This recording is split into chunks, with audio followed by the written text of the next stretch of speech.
Boa noite a todos. Vamos iniciar os nossos trabalhos de hoje na Casa de Eurípides Passanuvo. Lembrando a todos que, por gentileza, se inscrevam no nosso canal. Nós precisamos de atingir 1000 inscrições para que a gente possa continuar fazendo as nossas transmissões, para que, a hora que acabar essa pandemia, nós continuemos a levar a Casa de Eurípides Passanuvo o Evangelho de Jesus Cristo a todas as casas daquelas pessoas que um dia frequentaram nossa casa e moram fora do estado. Gostaria de pedir também a vocês, nós estamos precisando de doações de alimentos para poder levar para os moradores de rua. Como Belo Horizonte as casas estão fechadas, diminuíram o número de pessoas que estão fazendo esse trabalho. Então a Casa de Eurípides está fazendo. Nós estamos precisando de doação para fazer um feijão tropeiro, ovos, feijão, carne de porco. Então as pessoas que puderem fazer doação, por favor, deixe aqui na editora. Se você tiver também um chinelo de dedo, que esteja em bom estado para poder doar para essas pessoas, nos façam esse favor. Nós vamos dar início aos nossos trabalhos, como o nosso amigo Reinaldo falou uma coisa muito certa, né? A espiritualidade tem um tempo certo. De 8 às 9 são os responsáveis pela reunião pública. Às 9 horas entra a equipe do passe, que estará dando passe para você, as pessoas que estão aqui e as pessoas em casa. Então, aquelas pessoas que puderem colocar um vasilhame de água para ser fluidificado durante o passe, seria muito bom que vocês pudessem colocar. Vamos hoje ter o nosso amigo Rafael, vai falar para nós o Código Penal da Vida Futura. Vamos dar início com a nossa prece, vamos pedir a Deus, a Jesus, a Maria Santíssima, Eurípides Passanuvo, Dr. Bezerra de Menezes, a espiritualidade amiga, que nos auxilie nesse momento que estamos passando, que nos auxilie a ter entendimento para que possamos enfrentar essa pandemia, enfrentar tudo que está por vir, de coração aberto, na certeza de que tudo um dia passa. Que a paz de Deus esteja com todos nós possamos levar essa paz para todos os nossos irmãos. Ave Maria, cheia de graça, o Senhor é convosco. Bendita sois vós entre as mulheres, bendito é o fruto do teu ventre, Jesus. Santa Maria, Mãe de Jesus, rogai por nós, pecadores, agora e na hora de nossa morte. Amém. Vamos dar visual ao Pai.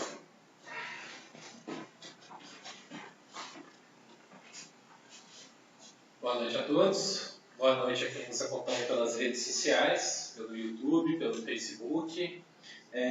Gostaria de reforçar esse pedido do Jorge, do nosso amigo Jorge, para que divulgue o nosso canal, que divulgue para os amigos, para os parentes. E a gente precisa de atingir um determinado número de inscrição no nosso canal para dar sequência a esse trabalho.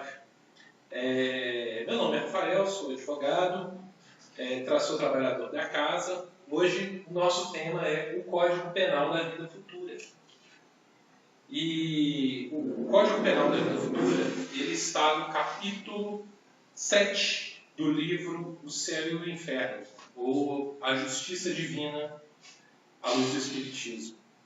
O Código Penal da Vida Futura é um tema muito interessante, é um tema que traz para a gente bastante curiosidade e é uma leitura que eu recomendo para todo mundo, mesmo aqueles que não são espíritas. É um livro que, após essa leitura, mudou bastante o meu ponto de vista em relação ao espiritismo e em relação até mesmo na minha profissão. O livro O Céu e o Inferno é a quarta obra das obras básicas do Espiritismo, é a quarta obra de Allan Kardec. E é uma obra que tem a sua importância muito grande para desmistificar situações do cotidiano.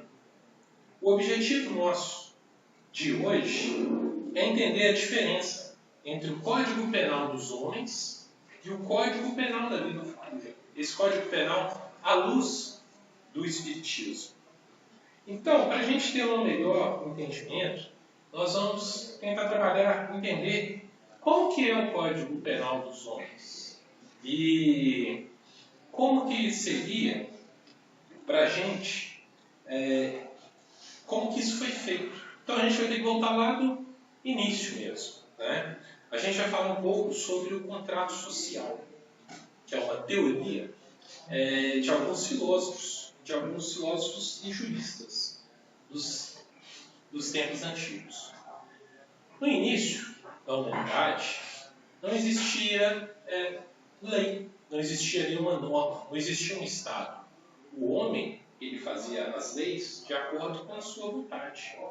Além de criar essas leis, ele também executava essas normas como ele queria.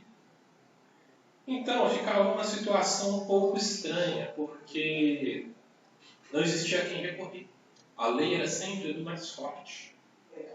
Como, por exemplo, se eu estivesse na minha casa e chegassem 10 ou 20 homens e falassem que a partir daquele momento a casa era dele e eu tinha que ir embora, eu não podia chamar a polícia. A polícia não existia. Não existia nada para puni-los.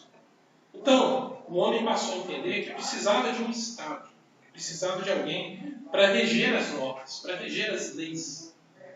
E ali foi feito esse contrato social. O que é esse contrato? As pessoas elas dão ao Estado a sua liberdade e alguns direitos. E o Estado devolve na forma de segurança jurídica, de segurança física mesmo.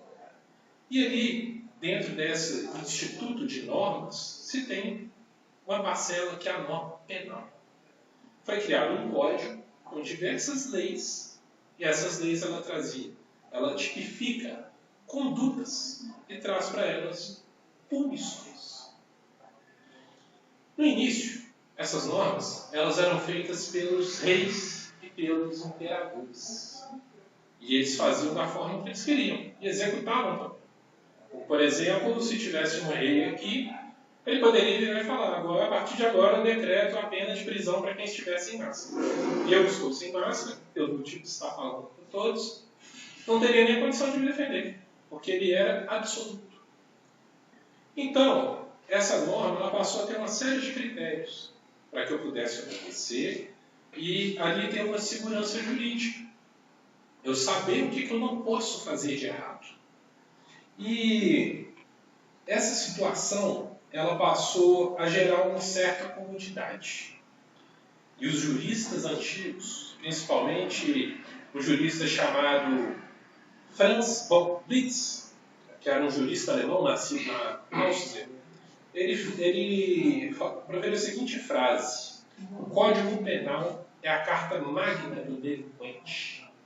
Ou seja, se não tiver descrito ali que é crime, e eu fizer um mal, eu não vou ser punido. Eu só posso ser punido por aquilo que está escrito. Certo? Então, assim, isso gera uma falsa sensação de igualdade. Porque nem todo crime vai ser punido da mesma forma. Há um grande problema quando a justiça é feita pelos homens. Porque os homens são falhos. E a justiça, ela leva as pessoas assim, muito um sentimento de vingança. E acho que vem desde a época da lei de Italião, né? Olho por olho, dente por dente, mão por mão, pé por pé. E aí, até hoje a gente tem essa sensação. Se alguém me fez um mal, ele tem que sofrer um mal terrível, pior do que o que ele fez a mim.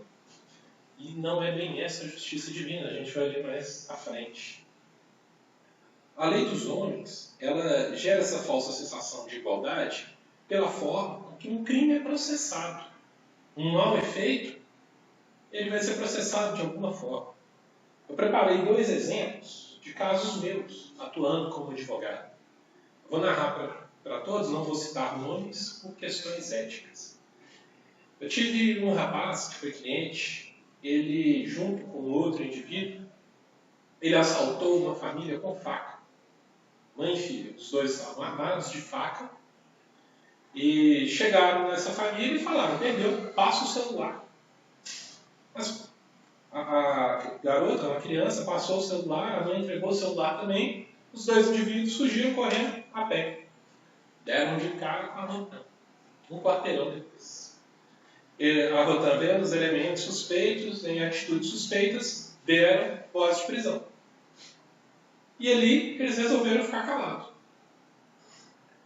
O celular foi devolvido, né? A pessoa não teve prejuízo, mas houve uma conduta extremamente ruim, uma conduta de ameaça. E o que aquelas vítimas passaram, a gente não sabe o que passou pela cabeça dela. O sentimento de morte é algo terrível. Beleza. Com o passar do processo, os dois continuaram calados, exercendo um direito constitucional de ficar em silêncio. A vítima não foi prestar depoimento, não tinha câmera, filmou, não tinha nada. Eles foram absolvidos por falta de prova. E eu tenho um outro caso também, só para a gente ilustrar um pouco, a gente já vai passar para a parte do espiritismo mesmo. É um caso recente, de 2 homens, que com um simulacro de arma de fogo, que é um revólver de brinquedo falso, roubaram uma pessoa, roubaram o carro de uma pessoa. A empurraram, ela caiu no chão, machucou. Eles pegaram esse carro e saíram em fuga. Nessa fuga eles saíram batendo em diversos veículos. Batiam no carro, batiam em outro, até bater na traseira de um ônibus. Dá uma perda total naquele carro. Desceram, continuaram a pé e a polícia conseguiu capturar. Por circunstâncias alheias à vontade deles, o crime não foi consumado. Ou seja, vai ser um crime na modalidade tentada. Eles tiveram um mero assenhoramento da coisa ali móvel de alguém. A pena para eles não vai ser de prisão. Eles vão ter uma pena alternativa. Vai ser uma pena menor do que 4 anos. Vai ser substituída. E todo esse prejuízo causado, ele não vai ser pago. Todos os carros ali no meio do caminho, outros crimes que aconteceram ali, pode ser de trânsito, até do Código Penal mesmo, que colocar em risco vida de terceiro não vai ser nem julgado. Então a lei do homem era extremamente falha. E a gente não pode tentar achar que isso vai acontecer no momento do nosso desencarne. Essa obra, O Céu e o Inferno, de Allan Kardec, ele trabalha muito bem isso. O que as outras religiões pregam bastante. Algumas religiões pregam bastante. Que é o momento que as pessoas vão passar por um determinado julgamento. Que vai chegar lá no céu e vai ter um julgamento. Vai ter Deus lá como juiz, Jesus ou alguém como um promotor, e ali vai ser definido uma pena. Se ele vai para o inferno, receber uma pena eterna, ou se vai para o céu tranquilamente. Só que a coisa não é bem assim. Esse livro trata exatamente disso. Principalmente esse tema, Código Penal da Vida Futura. O Espiritismo, ele não vai trazer um código fantasioso, cheio de normas falando o que vai acontecer conosco. Não. O mal que existe dentro de cada homem, o lado ruim de cada pessoa, vai ser julgado de acordo com as suas obras, com os seus atos. A alma e o espírito, ela sofre a consequência das suas imperfeições. E não vai ser possível que o mal que eu cometer seja extremamente igual ao outro. A consequência ela vai ser diferente. Não vai ser igual na lei dos homens, cheia de erros, cheia de falhas, cheia de inseguranças. E o Código Penal da Vida Futura, ela traz como que seria exatamente colocar em prática as leis divinas. Lembra que a gente já trabalhou aqui na casa anteriormente? E dentro dessas leis divinas, ou leis naturais, a gente pode destacar 5 delas, que é o que o Código Penal da Vida Futura vai tratar. Primeiro, a imortalidade da alma. Nós temos que entender que a nossa alma ela é mortal. A gente tem a eternidade para alcançar um grau máximo de depuração, para mitigar os nossos erros, para alcançar, de fato, mundos melhores. A gente tem a lei da evolução. A gente não pode falar que o espírito ele é perfeito, que existe um ser perfeito no nosso planeta, Não, porque a gente estaria contrariando uma lei divina, uma lei natural, que é a lei da evolução. Nenhum espírito é parado, nenhum espírito estagna, e nenhum espírito também retrocede. A lei da evolução é sempre para ir à frente. Ninguém reencarna aqui para falhar, para poder evoluir, né, como se fala. As consequências das leis naturais também, dentre elas, a gente pode destacar a lei da reencarnação. Eu cometendo um mal agora, um crime, perante as leis divinas, se eu não reparar nessa encarnação, eu vou ter as próximas. Encarnações, seja ela quanto tempo for necessário, para eu poder arcar com aquele mal que eu fiz. Pagar por aquele mal que eu fiz. Só um minuto para todos. Quem quiser fazer pergunta, falar também, está à vontade. Quem está nas redes sociais pode mandar suas perguntas, depois o Fred vai passando para a gente. Ok, esqueci de falar no início. Tá bom? Pode falar, qual é o seu nome? Michele. Pode Então falar. não existe injustiça quando prende uma pessoa que é culpada do crime, vamos supor assim, hoje, e pode ser que foi de outras vidas? Isso pode acontecer. Eu tenho um caso de um cliente que foi condenado a 24 anos de cadeia e inocente. Extremamente inocente, ele teve essa condenação.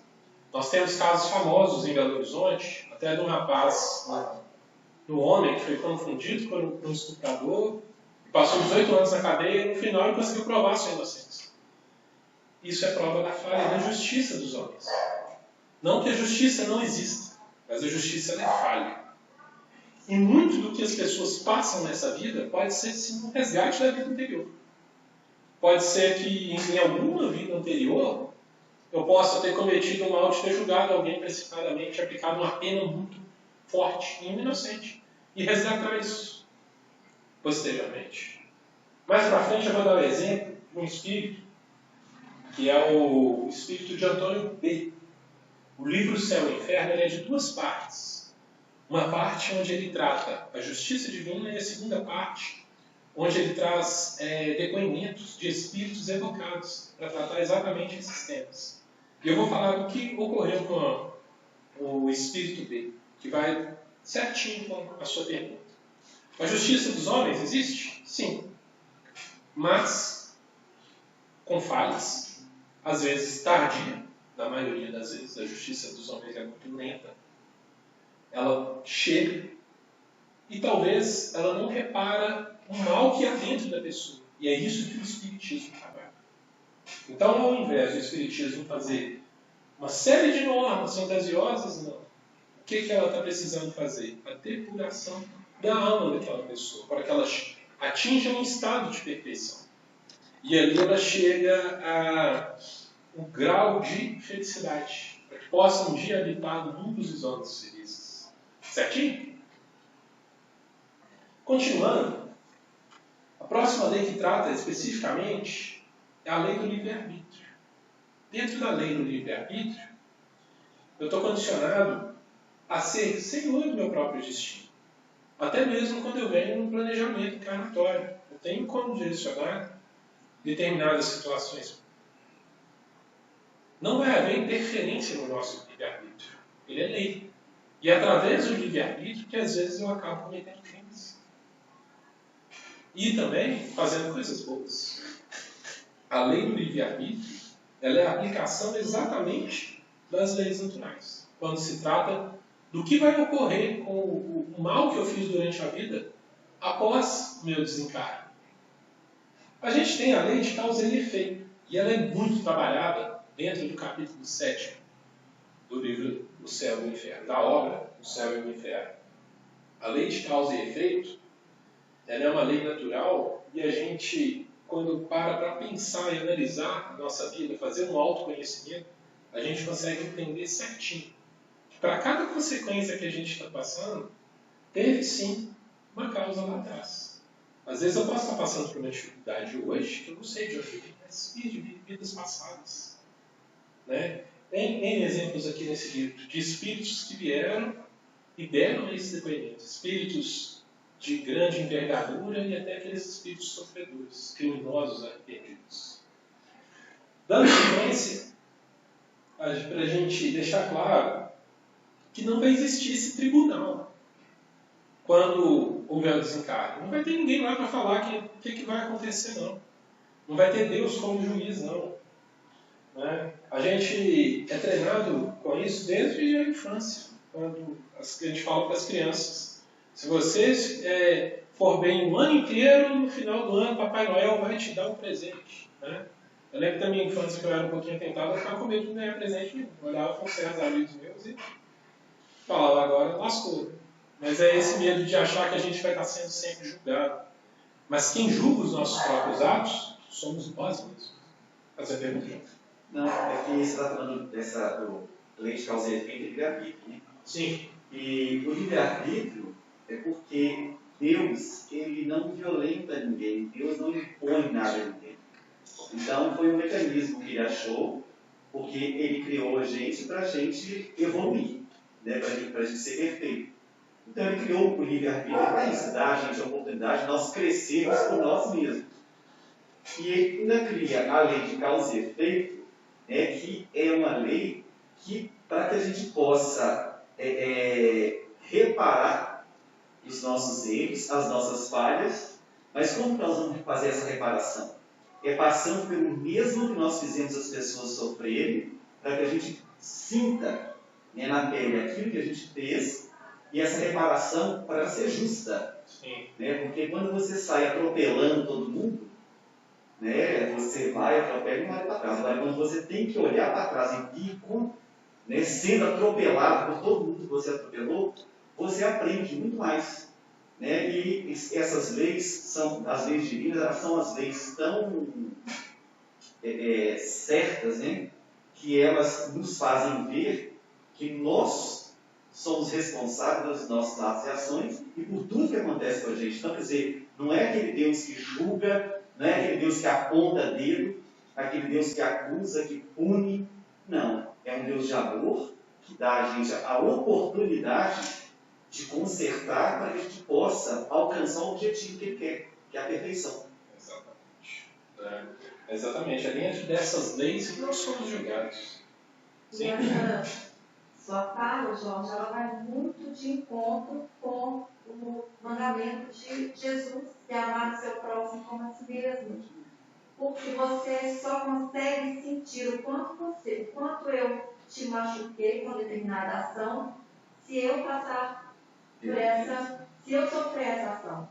Então, a reencarnação ela nos dá essa oportunidade de passar pelo, ainda que inconsciente, né? Porque infelizmente a gente não vai ter consciência do que a gente fez lá atrás contra o nosso próximo, mas a gente vivencia aquilo, dói, machuca, mas aprende e posteriormente a gente aprende, ainda que seja várias, né? Tomara que seja um ou no máximo duas, mas a gente aprende a amar o próximo, a não praticar o mal contra o nosso próximo, que é o segundo mandamento da perfeição das leis divinas.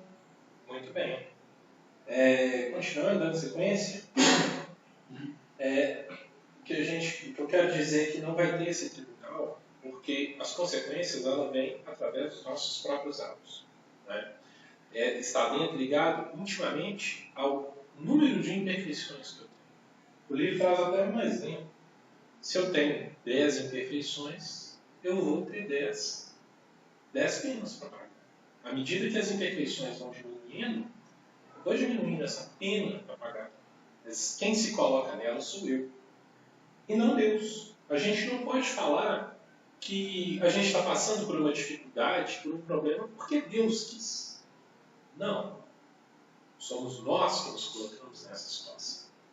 Deus não quer o nosso. Deus é um ser de infinito amor e misericórdia. É um ser de grande misericórdia, mas a misericórdia divina também não é cega. Qual é o objetivo de Deus? É que cada um alcance a sua perfeição. Vá entendendo os seus erros, mitigando os seus erros, as suas penas, né? E trabalhando as suas virtudes. Esse é o propósito do Código Penal da vida futura, que Allan Kardec trabalha muito bem. Ele desmistifica muito de outras religiões. E assim, uma das coisas que ele fala que é bastante incisivo é a questão do arrependimento. Né? Igual eu falei, a misericórdia de Deus é infinita, mas não é cega. Claro, se eu cometi um mal a alguém, eu preciso entender uma hora. Eu preciso me arrepender daquilo. O mal que eu fiz, o mal que, por exemplo, eu fizer ao Jorge, eu vou ter uma determinada pena para aquilo. Eu preciso entender o sofrimento dele, me colocar no lugar dele, ser indulgente a esse ponto. E só o arrependimento basta para eu ser salvo? Acabou ali? Né? Fui lá, fiz um grande mal ao Jorge, me arrependi, apago, tá ok? Vou para o céu? Allan Kardec fala que não. Que além do arrependimento, além de eu entender a outra pessoa, quer dizer, não é Allan Kardec, são os espíritos de alta envergadura que nos trazem essas informações, né? Através de Allan Kardec. Então, o que eu preciso entender é que, além de arrepender, eu preciso reparar aquele erro. Tem que haver uma reparação. Igual eu dei o exemplo do meu cliente, né? Saiu batendo em diversos carros, né? Às vezes a pessoa não pode poder nem trabalhar com aquele carro, não tem dinheiro para consertar, não tem seguro, está passando uma dificuldade causada por ele não vai reparar esse erro, não. Não vai ser reparado financeiramente, nem tem dinheiro para reparar isso. Então a justiça divina, ela trata dessa reparação. Se eu cometi um mal para o Jorge, eu arrependi, beleza, eu tenho que pagar, de uma forma ou outra. Mesmo que seja na próxima encarnação, mesmo que seja no mundo espiritual, de uma forma ou outra eu tenho que pagar isso tudo. E eu vou reencarnar quantas vezes for necessário, até que esse mal seja ao todo resgatado. E como que seria a reparação desse mal? Seria simplesmente financeira? Seria uma situação de coisas? Poxa, fiz um mal ao Fued. Vou lá, Fued. Poxa, arrependi aqui. Toma aqui um dinheiro. Tá aqui. Não, não é isso. Essa assistência é extremamente válida, mas ela é uma obrigação social. Dar uma assistência a alguém quando você tem essa possibilidade, até mesmo quando não tem essa possibilidade. Na segunda-feira a gente trabalhou um certo exemplo, um fato ocorrido com o Bill Gates. Eu não verifiquei o fato, mas dizem que no seminário dele ele contou essa situação. Que na época em que ele ainda não era o homem mais rico do mundo, ele estava trabalhando sem nenhum tostão no bolso, fez uma viagem a trabalho, desceu no aeroporto de Nova York, e lá ele queria ler o jornal, até porque faz parte da profissão dele, né? Fazer parte da profissão dele, está bem informado. E ele, na hora de pagar o jornal, ele viu que não tinha moeda e foi devolver o jornal. E o jornaleiro ele falou, não, pode ficar com esse. Eu sei que você está precisando de jornal, pode levar. Ele falou, não vai te fazer falta não, pode levar. Depois, no segundo momento, passado um tempo, ele voltou no mesmo aeroporto, ainda pobre, ainda sem dinheiro, e ocorreu a mesma situação e o cara deu o jornal para ele de novo. E um certo dia, depois que ele se tornou rico, milionário, bilionário, o homem mais rico do mundo, ele lembrou da situação e falou, bora em Nova York. Ele já foi no jato dele, né? Desceu no aeroporto de Nova York, foi lá pagar aquele senhor. Né? Falou, você lembra de mim? Sabe quem eu sou? Ele falou, sei, sou Bill Gates, o homem mais rico do mundo. Você sabe que uma vez você me deu um jornal? Eu falei, não, eu lembro sim, não te dei um jornal, te dei 2. Pois é, eu vim aqui para retribuir, por favor. Eu vou te pagar, pode me falar o que você quer que eu compro para você. Ele falou, esse homem falou para o Bill Gates, falou assim, o bem que eu te fiz, você não pode retribuir. Eu te fiz um bem quando eu não tinha nada. Agora você quer retribuir quando você tem tudo, algo que não vai fazer diferença. É o que a gente trabalha muito aqui na casa. A gente fala o seguinte, eu não tenho condições de doar uma cesta básica não, mas outro dia a minha amiga Bárbara falou muito bem. Dou um pacote de macarrão, já é uma ajuda que você faz. Então a gente não pode comprar as coisas. Né? E a gente também não pode se importar quando a gente vai reparar um mal feito a uma pessoa, se ela não ligar para isso, se ela não quiser isso. O que vai valer nesse ponto é a nossa intenção, a nossa vontade de fazer aquilo, por entender que um erro aconteceu, por amor. Né? E a gente tem que passar por 3 critérios com relação a isso. Primeiro, paciência. Segundo, tolerância. Terceiro, indulgência. Tendo esses critérios, eu consigo reparar um mal a outra pessoa. a caridade ela não é só apenas financeira. A financeira ela é muito importante. Mas a caridade moral ela é mais importante. Ela é tão importante quanto. Às vezes eu sentar e conversar com uma pessoa, ouvir o que ela tem para dizer, eu vou ser caridoso. Às vezes ela está precisando daquilo. Às vezes ela está precisando de uma orientação para conseguir chegar a alcançar um voo maior na vida dela. Dessa forma que eu reparo o mal que eu fiz a alguma pessoa. Entrando no exemplo, que eu falei que tem no livro Céu e Inferno, do espírito Antônio B. Na segunda parte do Céu e do Inferno, que traz essa série de exemplos, né, de os próprios espíritos, por tudo que eles passaram durante a sua vida na Terra e seu desencarne, eles voltaram para cá. Antônio B. era um homem muito bem visto pela sociedade. Ele era visto como um homem bom, um homem justo, um homem nobre, né, um exemplo para muita gente. E ele foi enterrado vivo. Ele passou por um problema chamado apoplexia, que falta uma certa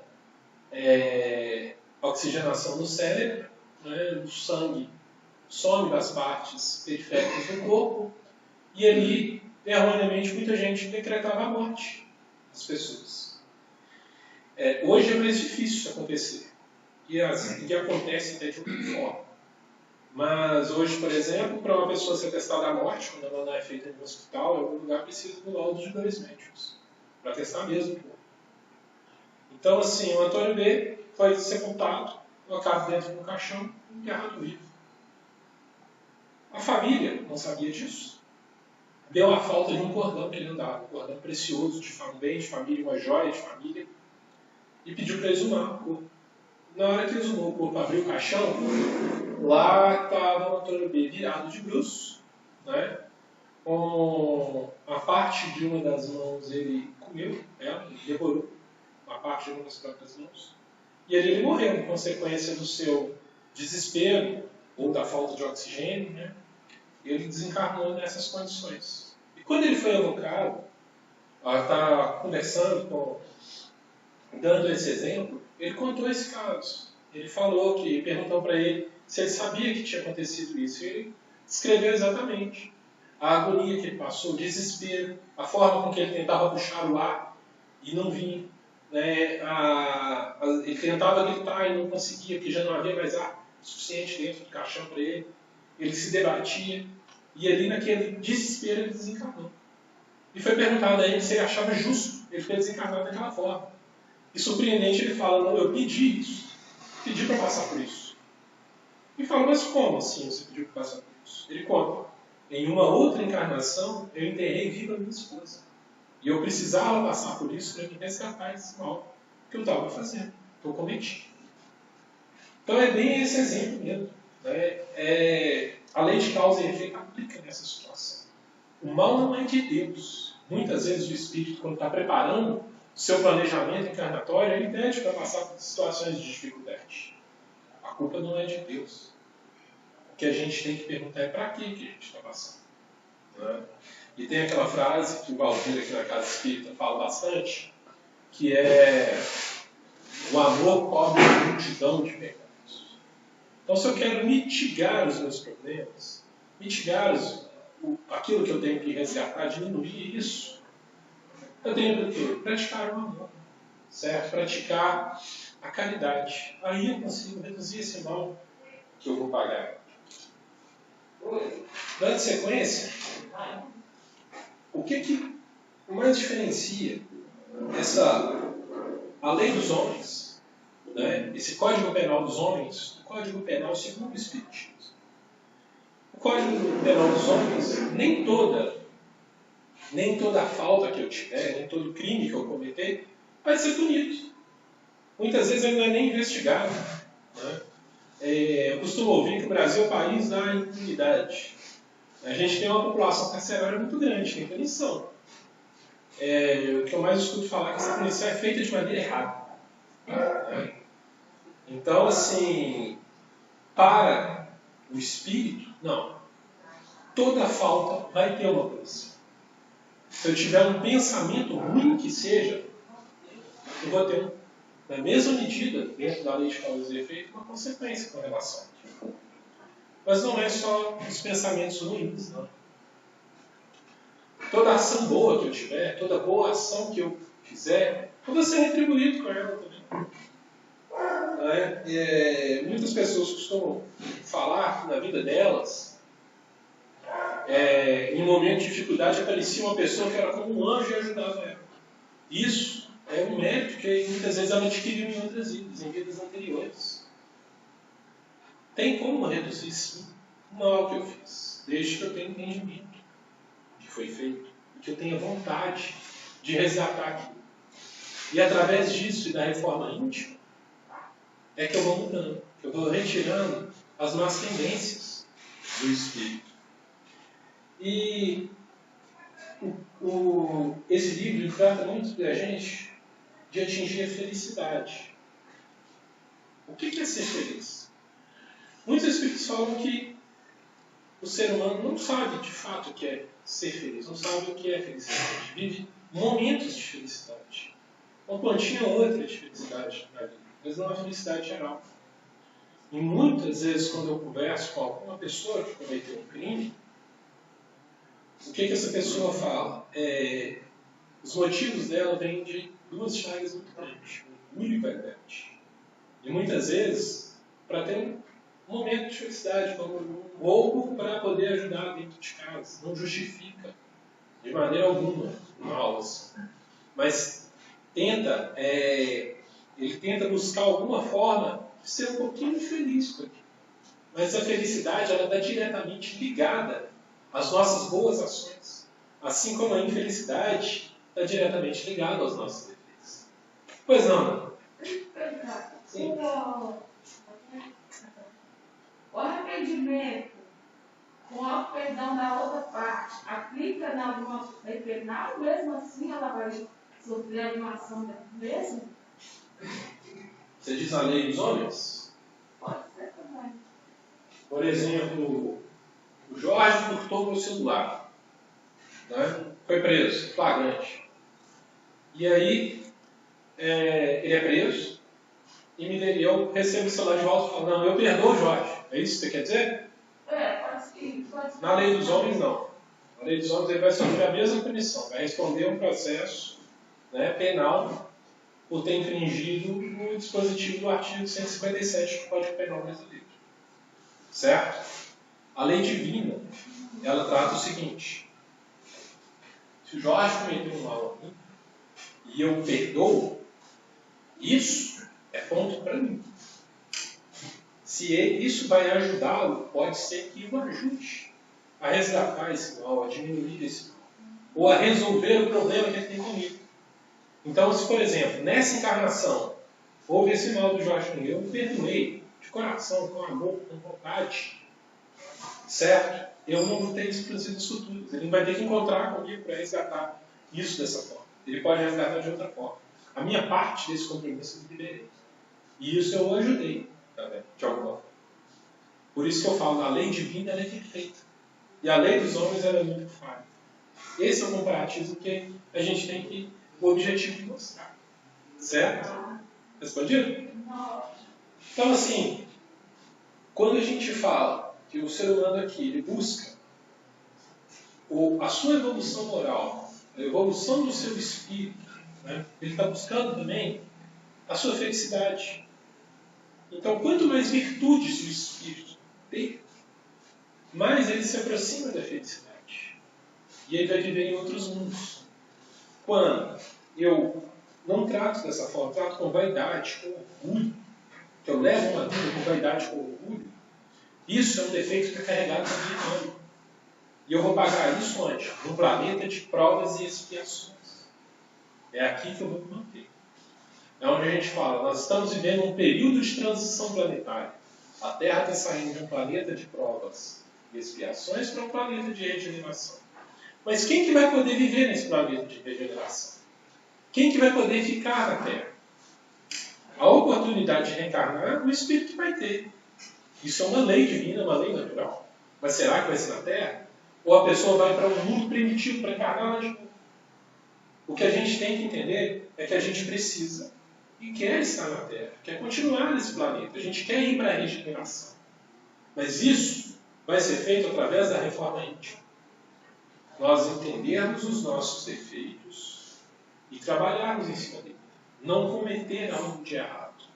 Tentar domar as nossas ações. E aos poucos até domar o nosso pensamento, que é a coisa muito difícil de se fazer. É muito difícil. Mas a gente tem que começar para a gente conseguir. Não é porque é difícil que se torne possível. Não. A evolução da alma é extremamente possível. Deus tem a infinita misericórdia para conosco. A gente tem condições, sim, de evoluir. E o Evangelho, segundo o Espiritismo, nos traz muitos exemplos disso. E esse próprio livro também traz o exemplo do espírito de uma moça, que era considerada muito bonita, e uma pessoa muito boa que desencarnou jovem. E a família não deixava ela em paz, preocupada com o que aconteceu após a morte. Até que ela foi evocada para fazer um pedido para a família, para falar que ela estava bem, para falar que ela estava num planeta muito melhor do que a Terra, que ela deu sequência à evolução dela, e que eles poderiam ficar em paz com relação a isso, e que ela os acompanhava para ajudar no máximo que ela podia. A gente pode chegar nessa condição também. Existe essa possibilidade, mas a gente tem que começar a trabalhar a nossa reforma íntima. Certo?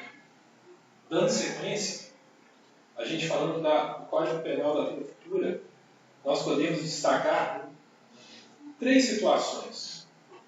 O sofrimento ele está diretamente ligado à imperfeição. Então, se alguma situação em que me leva a sofrimento, realmente eu preciso olhar para dentro de mim. Que imperfeição que eu tive? Quando a gente tem um criminoso que foi parar na cadeia, e eu digo porque por conhecimento próprio, se existe um inferno nesse país, chama-se cadeia, onde não se tem água quente para tomar banho, onde dá determinado horário apaga suas luzes, onde se tem uma cela de 8 metros quadrados, colocam 40 pessoas, tem que revezar para dormir. O cheiro é terrível. A comida nem sempre vem boa. Então, assim, o condenado ele passa por muita dificuldade. Por uma dificuldade pagando que ele cometeu mesmo. Certo? Resgatando. Mas, esse sofrimento que ele está passando está ligado à impureza da alma dele, dos pensamentos dele, das suas atitudes. Essas atitudes que ele precisa mudar. Quando a gente fala assim de punição na lei dos homens, o que a gente tenta? Trabalhar para resgatar aquela pessoa, colocá-la de volta à sociedade. A dificuldade nossa é arrumar um mecanismo de fazer isso. Se a gente passar por uma rua e tiver ali condenados trabalhando, a gente vai parar e dar meia volta com medo do que eles podem fazer. Mas a gente não para pensar que às vezes quando a gente pega um ônibus cheio, ali dentro tem algumas pessoas egressas do sistema prisional. Principalmente no Brasil. Ou algumas que cometeram crimes e ainda não foram punidas. O Evangelho segundo o Espiritismo é muito claro. Tende misericórdia dos pobres. Isso é quem falou foi Jesus Cristo. Trouxe para a gente. Pois é. Rafael, chegou uma pergunta aqui da Ricardina. Embora nós saibamos todos esses aspectos a respeito do ensinamento do Cristo, ela ainda diz que a carne é fraca. E aí? Exatamente. Esse capítulo começa falando exatamente da carne é fraca, usando esse termo, né? Eu não digo que seja a carne fraca. Primeiramente, muito obrigado pela pergunta. Não é a carne fraca. É o espírito que é cheio de imperfeições. Muitas vezes se fala assim, a ocasião fez o ladrão. Eu já ouvi falar muito dessa situação. E ela é até trabalhada dentro do nosso Código Penal. Né? Quando a vítima facilita o meio do agente. Né? Vou dar um exemplo. O condenado por estupro, né, ou a pessoa que está respondendo pelo crime de estupro, o artigo 213 do Código Penal, ele vai... a pena dele acaba se a vítima casar. Né? O casamento é a absolvição dele. Né? Não é a carne que é fraca, é o espírito que é dotado de imperfeições. Isso Allan Kardec trabalha para a gente. As imperfeições. Então, assim, falando de imperfeições, por exemplo, a gente usa muito o exemplo dos políticos do nosso país, pelos últimos tempos que a gente vem passando, né? De 1988 para cá. O problema da corrupção. Há muitos políticos que não são corruptos. Tem até a possibilidade de desviar dinheiro público, e muito dinheiro, de lavar esse dinheiro, e não fazem, porque o espírito deles já atingiu um determinado grau de virtude. Mas aqueles que ainda não atingiram a virtude acabam caindo nessa tentação da carne ser fraca. Então, assim, o espírito tem que ser trabalhado. Nós, no lugar desses políticos, faríamos diferente? Tem mais algum? Tem. Essa vem do Valdir. Valdir? Um abraço. Não vem, mas manda a pergunta. Muito bom. Justiça divina atenua nossos resgates, como no caso dessa pandemia. Possível isso acontecer quando o Espírito desperta para o bem e assim pede isso a Deus nas preces, atenuar a sua dívida? Exatamente. Com certeza. E assim, quando se tem, com certeza, vai ser atenuado. Uma dívida que a gente tem a pagar, a pessoa que chega ao momento de pedir isso, em prece a Deus, é porque teve o seu arrependimento. Mas o que ele vai ter, de alguma maneira, uma resposta, vai chegar até ele, é que ele precisa reparar isso. Reparar. E através da caridade, do amor, é que ele vai atenuando, aos poucos, esse débito que ele tem para resgatar. Podendo chegar a ser muito pouco mesmo, de acordo com as suas obras. Né? Aqui na casa, já acompanhei diversas palestras das pessoas que contam o caso do espírito que encarnou.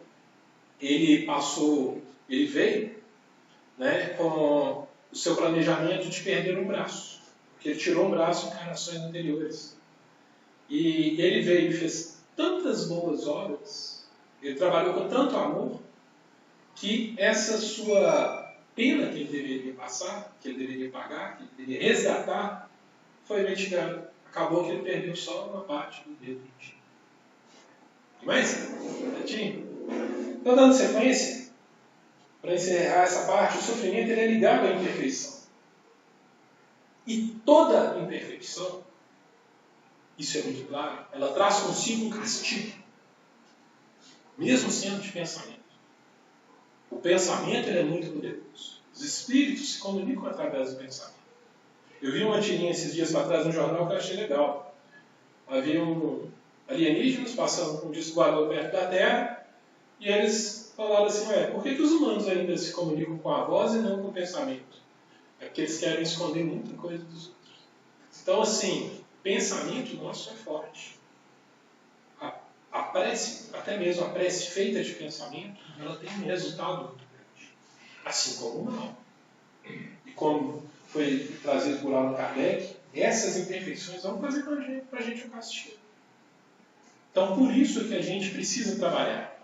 A gente precisa trabalhar para melhorar, para poder se manter na Terra, para poder ir a um planeta de regeneração. É isso que, quando a gente estuda o Espiritismo, a gente sente essa vontade, essa sede de melhora, essa sede de conseguir dar sequência em uma reforma íntima. Isso a gente consegue como? Estudando, através de caridade, através de boas ações, de boas obras, e entendendo, trabalhando para que a gente não erre. Começando com as nossas ações, com as nossas palavras, um dia a gente para de pensar, e aí a gente passa a fazer coisas boas. Uma vez, no curso que tem aqui na casa de sexta-feira, de iniciação ao Espiritismo, uma das participantes, a Ana Carolina, ela fez uma pergunta que para ela era um enorme absurdo, como que existem pessoas canibais que comem outras pessoas. Né? Na cabeça dela aquilo não entrava. E a gente, conversando, em mundos primitivos, isso poderia ter acontecido, ela até participado. Mas foi algo que ela venceu. O espírito dela venceu de tal forma que ela não consegue nem pensar nisso como mal mais. E isso a gente consegue fazer também, esse exercício. Se a gente parar para olhar as nossas virtudes, há muito mal que a gente não dá conta de fazer. Por exemplo, um exemplo meu mesmo, eu tenho dificuldade muito grande de ver um mal acontecendo com uma criança. A sociedade, na minha opinião, tem o dever de cuidar das crianças. E assim, quando uma criança morre, por exemplo, na minha opinião, falhou foi a sociedade inteira. Sabe? É uma coisa, eu posso ter em outras encarnações ter praticado mal contra crianças ali. É ser extremamente ruim, né? Igual aconteceu, por exemplo, no Holocausto. Coisa que, se a gente for pegar historicamente, não faz tanto tempo. Tem um livro chamado A Escolha de Sofia, onde um general nazista fez a Sofia, que era judia, para ela deixar um campo de concentração. Ela tinha 2 filhos, um filho e uma filha. E ela precisava, para sair dali, ela só poderia levar um. Ela tinha que escolher um que ia viver e um que ia morrer. Se ela não fizesse, morreria os 2. A Escolha de Sofia. É uma coisa assim, terrível. Não vou contar o final. Vocês verem, tem filme também desse livro. E assim, a Escolha de Sofia ela é empregada hoje. É o medo que os médicos têm de acontecer durante a pandemia que nós estamos vivendo. De ter poucas máquinas de respiradores e ele tem que escolher quem vai viver e quem vai morrer. Quem vai usar o respirador? Vai ser uma pessoa? Qual pessoa? Quais os critérios que o médico vai ter que escolher? É uma pessoa que vai decidir a vida de outra. E a gente tem até o caso de um padre europeu. Ele estava usando, ele tinha a prioridade de usar o respirador, mas ele viu um jovem de 30 e poucos anos, e ele, como mais idoso, ele cedeu o respirador para aquele jovem. Ele falou que já tinha contribuído com a sociedade. E ele mesmo fez essa escolha com o médico. Para um médico, isso é uma escolha terrível. Olha lá quem vai viver, quem vai morrer. Certo? Dando sequência, o homem, ele tem total, igual eu falei, total condições de libertar das suas imperfeições. Esses 3 últimos itens que eu estou falando é a conclusão que se chega do Código Penal da Vida Futura. Para libertar das suas imperfeições, primeiro a gente precisa conhecê-las. O autoconhecimento é muito importante. Há um tempo atrás, eu era muito estressadinho para dirigir. Eu dirigia, xingava os outros, buzinava, fechava. Se alguém me fechava, eu passava com o carro na frente para fechar também. Sabe? Hoje eu não consigo nem imaginar isso. Hoje uma pessoa me xinga no trânsito, eu não vou. Sabe? Há muita coisa que eu ainda não superei, que eu preciso trabalhar. Mas é coisas assim que a gente entende com o passar do tempo que a gente precisa mudar. Isso cada um de nós faz consigo algo que superou. Ou seja, essa encarnação não foi a tua. Se a gente superou uma dificuldade, a gente deu um passo à frente da nossa caminhada evolutiva. A possibilidade da gente crescer, ela é grande. A gente melhorar como espírito, ela é enorme. Certo? Meu cara? Achei que tinha... Não, está falando aí, é interessante o seguinte, a questão da nossa reforma íntima, né? Sim. Há 2000 anos atrás, nós estávamos numa praça, mandando crucificar um inocente, né, querendo ver ele carregar pela cruz, e hoje, quando nós vimos isso num filme, a gente ficou horrorizado do sofrimento que ele passou, aí você começa a pensar, poxa, eu estava lá, né? Então você vê a mudança, né, que vai da evolução, né, que vai essa evolução. E uma coisa interessante que eu acho que a doutrina espírita traz para a gente, é igual essa questão que você estava falando, né, que você faz uma coisa e há pouco tempo nós temos um caso. O menino foi arrastado, não sei se foi aqui, em São Paulo, que morreu arrastado. E as pessoas não entendiam, porque os pais dele, né, acalmam a tranquilidade. Aí o pai revelou que eles receberam uma psicografia em que esse menino, em outras vidas, ele era um herói na Roma, que ele andava de biga, e ele arrastava crianças, idosos, as pessoas pelas ruas de Roma, era aplaudido. Ele acha. Então, quando ele desencarna, ele vê aquilo e pede que ele queria voltar e passar por aquilo que ele fez as pessoas passarem. Então, aquela criança foi arrastada por isso aí. Então, a gente vê, né, a justiça, a gente entende melhor as coisas. Então, quer dizer, a doutrina espírita ela tem esse poder de abrir a mentalidade das pessoas para que você entenda melhor aquilo que está passando, aquilo que as pessoas estão passando, o mundo está passando. A gente vai vendo isso. Né? Essa é a grande vantagem da doutrina espírita. Sim. e principalmente para o espírita, né? Ele sair fora das leis, para ele é muito complicado, porque ele sabe a consequência que ele vai ter. Certo? Pode. Eu estou assimilando muito as falas do Jorge, né, com alguns pensamentos que estão me vindo assim, relacionados ao que você falou, que esse espírito, essa criança, foi durante um assalto, eu lembro que foi bastante chocante. E me veio a ideia socrática, a ideia de Sócrates: conhece a ti mesmo, para que você consiga, no seu caso também, Rafael, que já consegue passar tranquilo por um xingamento no trânsito, para que você consiga entender no outro qual é a sua dificuldade. Nesse caso desses pais e desse espírito, passar por isso de uma forma serena e branda, devido ao conhecimento, ao que Sócrates nos propôs muito antes de Jesus, né? Que é o precursor de toda uma filosofia de vida que antecede o cristianismo. Quando a gente conhece as nossas imperfeições, as nossas fraquezas, eu tenho uma dificuldade muito grande nisso, eu ainda não cheguei nesse nível devido à minha vaidade, eu acredito que a gente consegue seguir a proposta do Cristo, né, que é caminhar dentro das filosofias de amor, mas é um amor incondicional, o que nos falta hoje. A mim, eu estou falando por mim, o que me falta hoje, porque o amor que eu consigo sentir é condicional.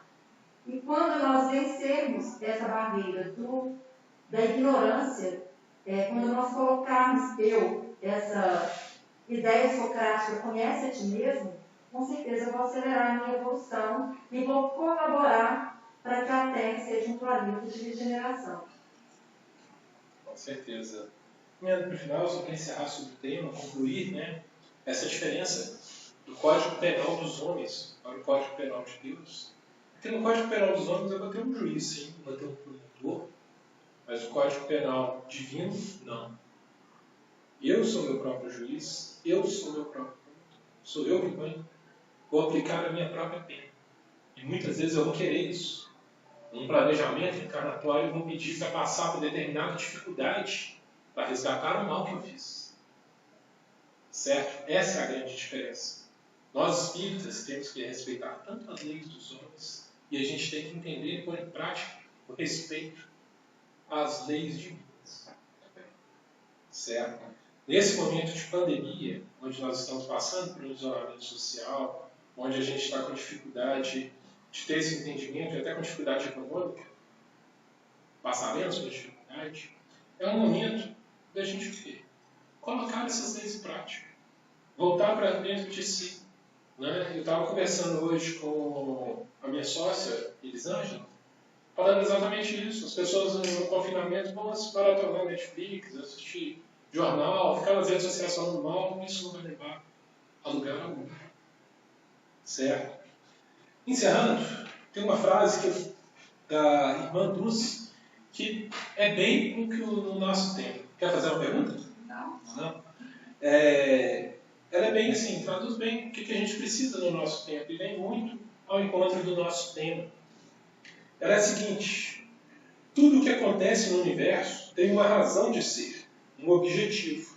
Nós, como seres humanos, temos uma só missão na vida: seguir em frente e ter a certeza de que, apesar de às vezes estar no escuro, o sol volta a brilhar. Assim eu agradeço a participação de todos que vieram à casa, bem menos, bem ou mais, chamei as pessoas. Agradeço a participação de todos nas redes sociais. Foi um prazer enorme estar aqui com vocês.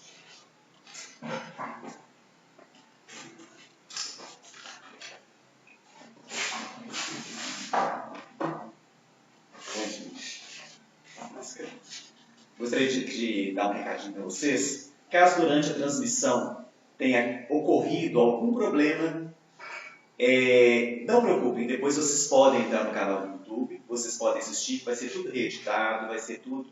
O FOER tem esse carinho de fazer isso, porque às vezes acontece por causa do sinal da internet, não é muito bacana, mas vocês podem ficar tranquilos.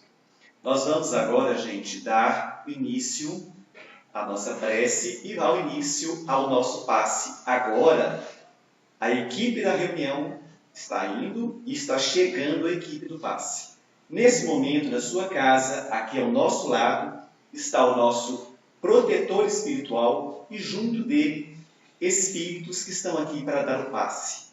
Então vamos estar em prece, vamos pensar em Jesus nesse momento, vamos fazer os nossos pedidos, pensar naquelas pessoas que estão necessitando, que quando a gente vem na casa espírita, pede por uma prece, pede por oração, e nesse momento, para que esse passe possa chegar a todas as casas.